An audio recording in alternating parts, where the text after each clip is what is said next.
thinking a lot about changes in our country. I've been praying for those on all sides of debates and controversies, and as I have, I felt God whisper something deep inside of me, something that I'd never really thought of too much before. If there ever was an ungodly government, it was the Roman government that was in effect of the early church age. The government that ruled during the time of Peter and John and the other disciples. That makes me wonder if they ever just felt like crying out, enough is enough. Then I think of the Apostle Paul.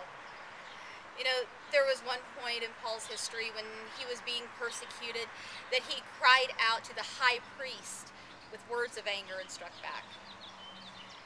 And when it was brought to his attention who he was speaking with, he repented of that, because that high priest was his authority. But that does lead me to wonder if that human side of Paul, that human nature that's in all of us, ever did want to cry out to the worldly Roman government of the time, will you ever stop? Don't you see what you're doing? But I have to think that when Paul was tempted to do that, he may have thought back to a day not too many years before. He was traveling on the road to Damascus. In fact, his purpose for going to Damascus was the purpose of the Roman government: to persecute, to kill, to put a stop to the Christian movement. And then there was a light. I think more than the light, though, what Paul probably remembered was the voice. It was a voice that nobody else heard, just him. And I have to think he probably remembered not only the authority in the voice, but the pain and the hurt and the words, "Saul, Saul, why are you persecuting me?" Paul knew he deserved that day to die on that road to Damascus. After all, he was going there to kill those who followed his Savior. But instead of receiving that judgment, he received grace. And I don't think he could bring himself to show anything but grace, even to that Roman government. You know, I think Paul, long since that day on the road to Damascus, had gotten past condemnation. He couldn't even bring himself to judge himself anymore. Not that he was innocent, he just trusted in a righteous God to give a righteous judgment. And I think he trusted in that righteous judgment on all accounts. I think that Paul knew a kindness that not too many people know.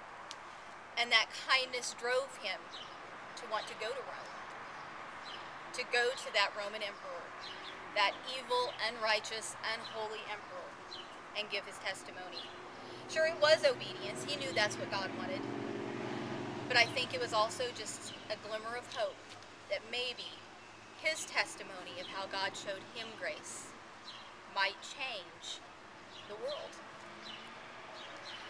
You see, Paul knew that he would die at the hands of the Roman emperor. It had been prophesied that he would die for his beliefs, just like those Christians of so many years ago died for theirs at his hands. I have to think, though, that glimmer of hope drove him to the man whose hands he would die at. History tells us that Paul did not change the mind of the emperor, but that really wasn't the point. God took care of that. God knew the history. He just needed Paul to be obedient. And Paul did finish the race. He kept the faith. Even when he was tempted to say enough is enough, he didn't. He showed grace, and he shared his testimony. But I think when it came right down to it, what really mattered is that Paul did obey.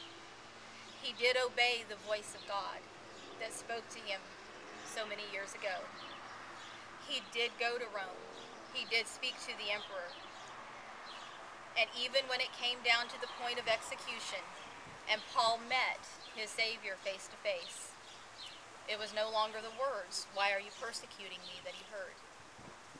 Instead, he heard, "Well done, good and faithful servant."